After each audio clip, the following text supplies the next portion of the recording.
Okay, so for this deep dive, we're starting somewhere. Well, somewhere very specific and very English. The weather. Exactly, the weather. Yeah. January 1961, we're talking about a freezing fog that just, completely blanketed England. A real pea souper. You can almost smell it. That mix of coal smoke and damp wool, it's so evocative. It is. And it's not just a weather report, right? It's the perfect backdrop for the story we're getting into today. It's this suffocating atmosphere where the really mundane, sort of restrained post-war British life just smashes head-on into the high-stakes paranoia of the Cold War. And that chill, that fog, it wasn't just literal. It was the whole national mood. What's so fascinating when you look at the sources like the newspapers from that time is how the really big news was almost, well, hidden. Hidden how? Well, you pick up the Times. For Monday, January 9th, 1961, the front page is just dense with tiny classifieds, births, deaths, marriages. Very domestic, very restrained. Right. The real story, the one that would blow the lid off this huge Soviet spy operation, the Portland spying, it's just slipped down on page 6. Page 6. Page 6, tucked away. It was the perfect reflection of an era where everything important was kept quiet, clipped, understated. And that contrast, that collision between the domestic and the dangerous, that's really the heart of our deep dive today. We are going to unpack the famous spy case, for sure. We have to. But our mission here is also much more personal.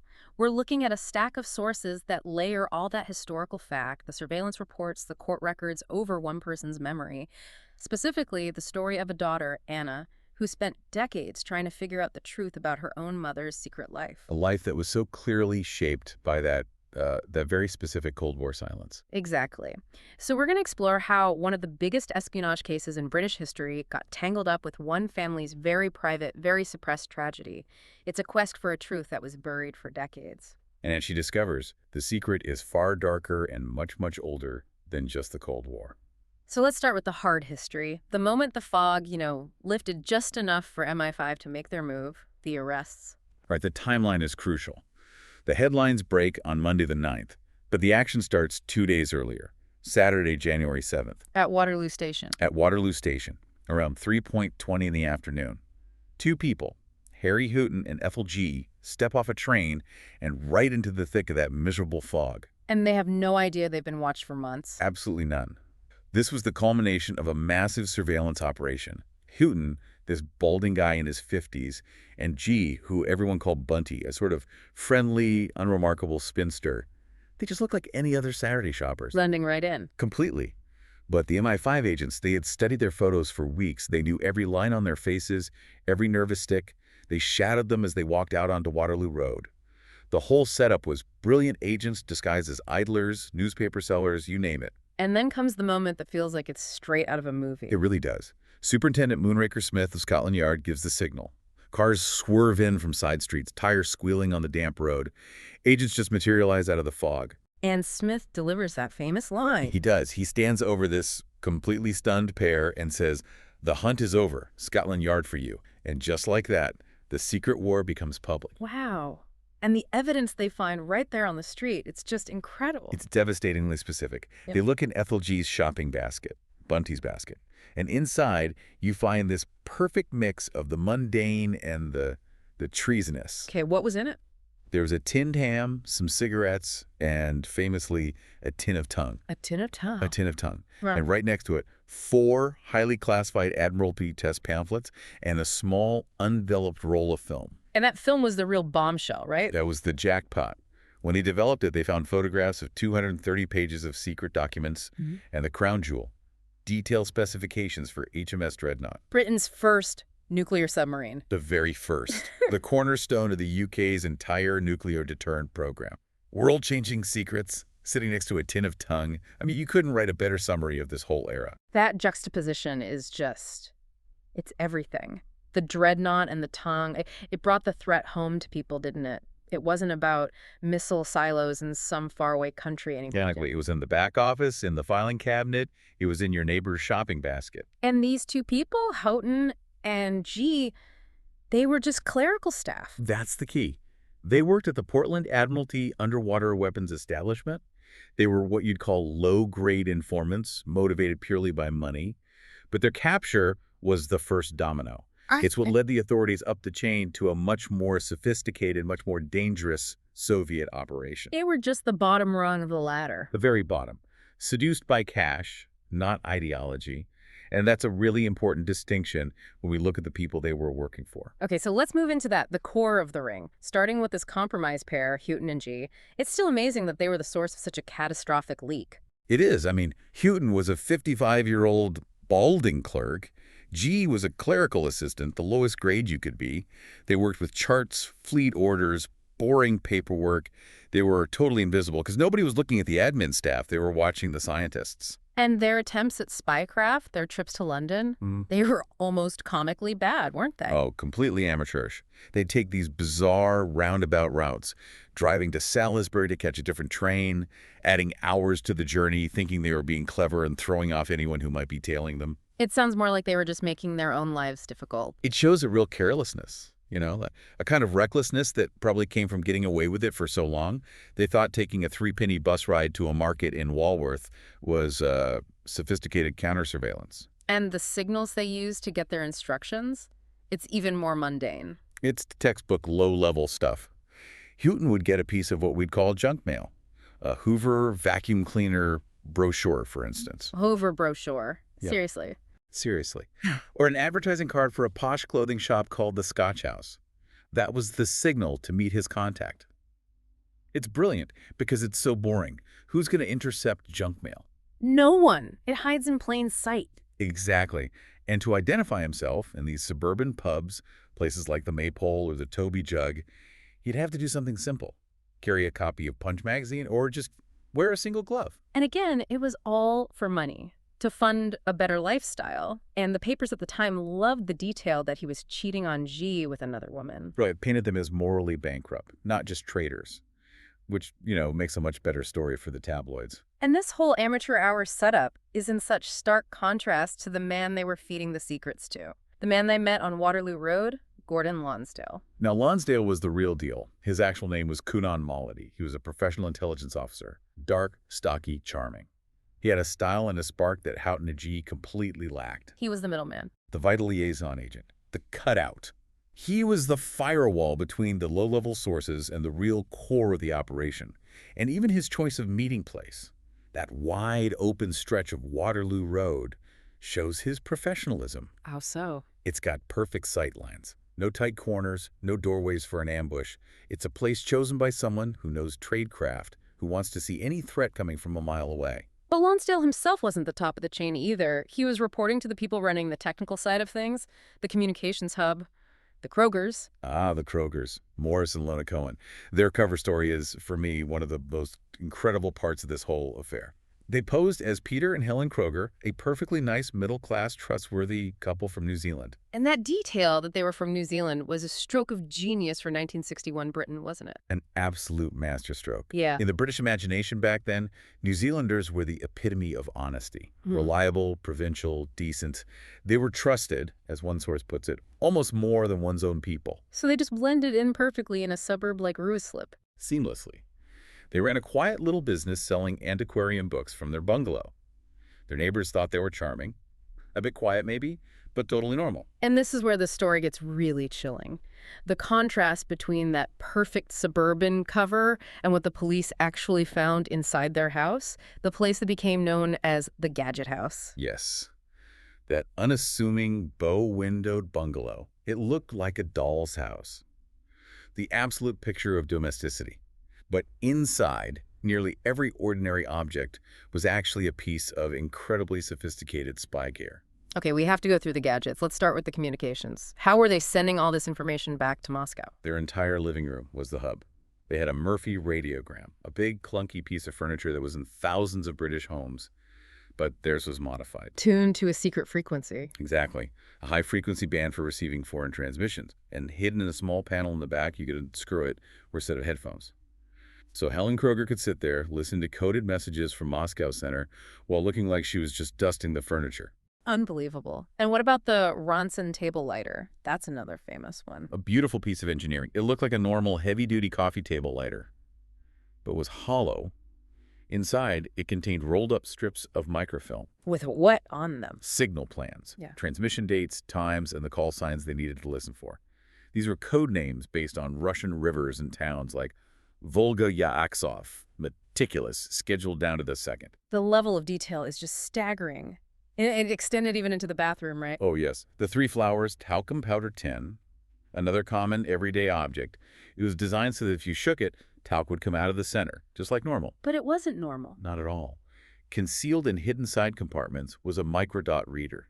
Microdots were the ultimate in concealment, tiny pieces of film with entire pages of text shrunk down to the size of a pinhead. And how did they make them? With a Bible. The Bible in their bookcase contained sheets of light-sensitized cellophane for creating the microdots. But the real masterpiece of their operation was in the attic. The attic is where it all comes together. Helen Kroger was this picture of the perfect housewife. She carefully stored apples up there over the winter on wooden slats. But hidden among those apples was a 74-foot-long radio aerial. 74 feet. Measured to the inch. It was connected to a powerful transmitter hidden under a trap door, which was itself hidden under the kitchen fridge. You'd have to be a contortionist to get to it. You would. And Helen Kroger was the radio operator. She was the one sending all this data from the Dreadnought straight to Moscow from her suburban kitchen. And even when she's arrested, she stays in character. That detail is just chilling. She asks if she can go and stoke the boiler. It's the final, flawless performance. As I am going out for some time, may I go and stoke the boiler in the kitchen? The dutiful housewife. Yeah. But of course, she grabs her handbag on the way. Which was full of microdots, codes, rendezvous plans, everything. She even tried to explain her friendship with Lonsdale by saying he was just so helpful in the house. So these weren't amateurs motivated by money. The Cohens were the real thing. They were ideologically committed, highly trained professionals. They were Americans, associates of the Rosenbergs, who vanished in 1950. They spent the next 5 years, almost certainly in the Soviet bloc, learning their craft before reappearing in England as the Krogers. And the pressure of that lie, it must have been immense. It was. The sources say neighbors remembered Helen crying a lot. They just assumed it was because they couldn't have children. But it was the strain of maintaining that perfect, glossy, deadly lie. And the date of their arrest, January 7th, 1961, that's the tragic link. That's the pivot point where this huge public spy story becomes Anna's private family mystery. Exactly. The Cohens were arrested on Saturday. The news breaks on Monday. And Anna's mother, Caroline, dies in what's called an accident on that very same Saturday, January 7th. That timing is just, it's too perfect to be a coincidence. And that's the question that drives Anna's entire life. Was her mother part of this collapsing ring? Was she running from something? That's where we have to go next. From the high drama of the spy ring to the quiet, devastating tragedy within this one family. So let's get into that family dynamic. We have Anna, our narrator, and her brother Peter, who's a couple of years older. And Peter's at boarding school, which is important. It gives him a bit of an intellectual, almost a clinical, distance from the immediate trauma of their mother's death. Then there's the father, Alec Wyatt. Alec is a fascinating figure, a quiet man. A linguist who speaks 5 languages. He was too short-sighted for combat in the war, so his war was fought at a desk with a pencil, working in codes. In Baghdad, Italy, Berlin. Right. So he's a man whose entire professional life is built on secrecy. He's defined by careful silence. His hobby is gardening, something tangible and controllable in a world that, for him, was probably always full of hidden meanings. And the mother, Caroline, she was German. Yes, Alec met her in Berlin in 1947. She was a refugee who, as the story goes, arrived with nothing but their names. She was working as an interpreter for the Allies, and she was, well, the opposite of Alec in some ways. Stylish, loved pretty things, loved light and air. And she had this very distinctive German accent. So you have these two types of post-war silence in one house. His is official military silence. Hers is the self-protective silence on a refugee who has fled a terrible past. A perfect description. And it's Peter, the brother, who first connects the dots between the official story of their mother's death and the headlines about the spy ring. Peter's the one who tries to bring order to the chaos. He's brilliant with systems and facts, but, not so good with raw emotion. So he dives into books on espionage and starts applying the concepts, the tradecraft, to their family. He's convinced it wasn't an accident. He's absolutely certain. His theory is very specific. Either she crashed her car on the way to a secret meeting in London, or, and this is the one that really sticks, she heard the news of the arrests at Waterloo on the car radio. And the shock caused the crash. Exactly. A sudden, fatal mistake in that freezing fog. For Peter, it was the only explanation that made sense of the timing. And he becomes almost obsessed with the mechanics of spycraft. He starts diagramming spy rings for Anna. Yes, showing Moscow Center as this spider at the center of a web, with arms reaching out to different cells. He explained the core principle of security to her: isolation. Right, the idea that no one knows more than they absolutely have to. Precisely. If Houghton is caught, the Krogers are, in theory, safe. The structure is designed to withstand a partial collapse. It's all about cutouts and firewalls. And he even creates his own codes and security checks for them to use. It's incredible, isn't it? He tells Anna their personal keyword will be Winston Churchill, and for a security check, she should embed a subtle error in a letter. Like getting the date wrong. Exactly. Write the month before the day, the American way, which would look odd in Britain. Or use the wrong year, like 1692 instead of 1962. It's a signal that says, I'm okay, but something is wrong. But his most disturbing theory, the one that really haunts them, is that their mother might have been a sleeper agent. This is Peter trying to rationalize an impossible loss. A sleeper, he explains, is an agent who establishes a cover, gets married, has kids, builds a whole life, and then just waits, maybe for years. Waits to be activated. And if their contact gets caught or dies, the sleeper might never be woken up. And this is the terrifying part for Peter. If she was a sleeper who was activated, she might not be dead. She might have just gone, canceled her identity, and disappeared. That would mean she chose to leave them. It's a horrifying thought for a child. But it allowed him to entertain the possibility that she wasn't just a memory. She was a phantom who could, in theory, come back. And this theory, directly fueled by the news about the Krogers, leads them to do their own search of the house. A very poignant and frightening moment. Peter makes Anna help him unscrew the back of their family radiogram, trying to replicate what the police found at the Krogers' house. They're looking for hidden headphones, a transmitter. Anything. You can just imagine these two kids moving the heavy furniture, carefully laying out the records, trying not to leave any trace of what they're doing, the squeak of the old screws. And what do they find? Nothing. Just wires and coils. The ordinary guts of a 1950s appliance. Peter frantically tries to tune it to a high-frequency band and just gets static. It's a total failure. But the act of looking, that's what matters. It confirms their shared paranoia. They are now co-conspirators in their own fear. And Anna says that even after they put everything back perfectly, the suspicion didn't go away. It just went deeper. It became internal.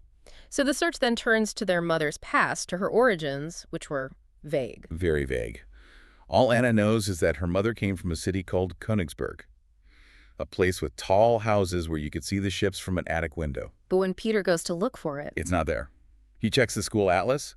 The city of Königsberg is gone. It's been absorbed by the Soviet Union and renamed Kaliningrad. so her past has literally been wiped off the map. A perfect, chilling metaphor for what's happened to their family. The erasure is total. And the suspicion continues to grow, even during something as normal as Anna's piano lessons. Yes. Her teacher is a woman named Sarah Kahn, who is also a German refugee, a Jewish woman who fled the Baltic region. And Anna, prompted by Peter, asks her a very pointed question. Do people ever defect the other way? To the east? But Sarah's answer is just sharp and immediate. She says, only spies who are afraid of getting caught. Wow, that must have felt like a direct hit. For Anna and Peter, it must have confirmed everything. And then they start watching Sarah's visitors. They notice this one man, tall, thin, dark-haired. Peter, the budding spy catcher, nicknames him Mr. Kiss. They think he's a contact, a cutout. They're convinced of it. Mm-hmm.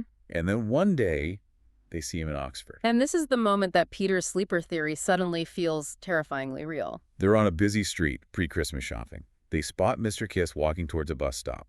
And just as he gets there, a woman meets him. A woman wearing a very distinctive coat. Her mother's coat. Her mother's coat. The one caramel-colored coat that had been left behind in the wardrobe. The one physical object that confirmed she was gone. And now someone else is wearing it.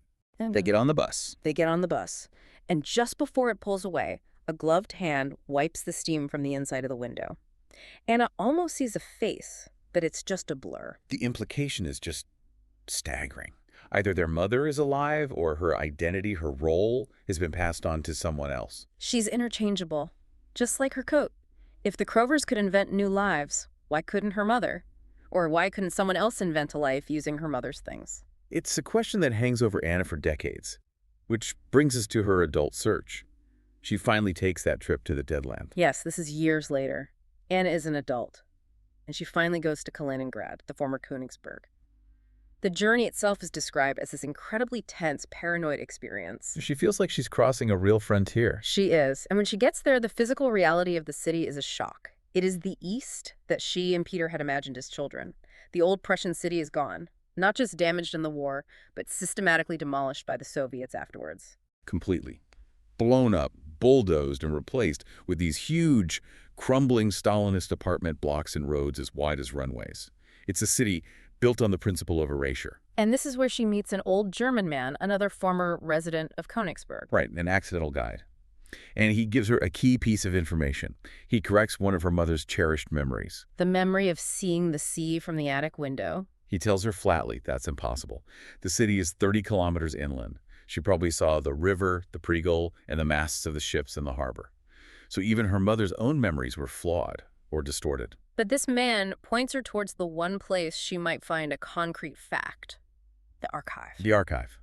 And the Russian archivist there gives her this incredible context about what happened after Perestroika, after the archives were opened in the 90s. People came looking for their past. In floods. Germans, Lithuanians, their children, all reaching that point in life where they just had to know. The archivist said she felt like she needed to be a psychiatrist because people would just break down in tears, finding a single record of their family's existence after decades of official silence. So this is the stage for Anna's big discovery. It is. She starts looking methodically. She searches the 1940 postal register for the name her mother used, Carolyn Odewald. And she finds nothing. She finds 6 Odewalds, but none of the addresses match her mother's memory of a tall house with a view. It's a dead end. But then she remembers something else, a tiny detail. A tiny, crucial detail. She remembers the name on the silver medallion on her mother's childhood black cat. The cat's name was Sophie Schwartz. And on a whim, she looks for that name instead. She does, and she finds it. The entry reads, Sophia Schwartz, Whitway, Coggengasse 21, 5th floor. 5th floor. That matches the memory of the tall house, the attic window. It's a perfect match. But it's the entry right below it that changes everything. The entry for the 4th floor of the same building. Who was living there? Heinrich Schwartz, SS Obersturmbannführer. An SS lieutenant colonel. A senior SS officer. Living in the same house as the woman who was likely her mother's mother. And suddenly, the whole story makes a different, much darker kind of sense. This is why she needed a new identity. This is the most compelling reason possible. To escape a connection to a senior SS officer, you would have to become somebody else entirely to be allowed into the British zone of Berlin in 1947 and marry a British officer. She was fleeing her own history. And there's a direct link back to the spy theory here, isn't there, in the source material? A very strong one. Yeah. In the post-war Soviet zone, thousands were charged with war crimes. To get out early, to be allowed to go to the West, you might have had to make some deal. You might have had to agree to work for the Russians. Precisely. So the original spy theory is now fueled by a much more powerful motive than ideology or money. It's survival. The Soviets could have easily leveraged her past to force her into becoming a sleeper agent in the West. It connects the Cold War directly back to the Second World War. It's the original sin, in a way. The secret she was keeping wasn't just about espionage. It was about Nazism. Which brings us back, finally, to the father. To Alec Wyatt's silence. Yes. Anna returns home after he dies, and she finds his desk, his papers. She expects to find chaos, but it's the opposite. Everything is neat, sorted. Sorted and sifted and stacked. It's clear he spent his final months editing his life, deciding what his daughter would find and what she would not. It's either an act of protection or a final, very careful confession. And in the very bottom drawer, he left one thing behind. One thing that survived the purge. Her mother's blue pocket diary from 1960 is mostly full of mundane things, dentist, doctor's appointments. But there's one entry. In the back, on a notes page, a single line written in her mother's hand. Lilacs out of the dead land. And Anna immediately recognizes it for what it is. She remembers Peter's lesson from all those years ago. A single innocuous line from a book can be a code, a key. And her father, the code worker, left it for her to find. He must have. If he wanted to protect her completely, he would have destroyed it. By leaving it, he was leaving a final clue.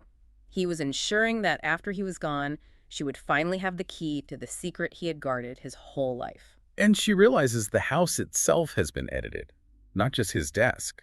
The whole house. Someone, either Alec or someone else, had systematically cleared it out, leaving it, as she says, white and perfect and good as if it was never written on. The silence was made immaculate.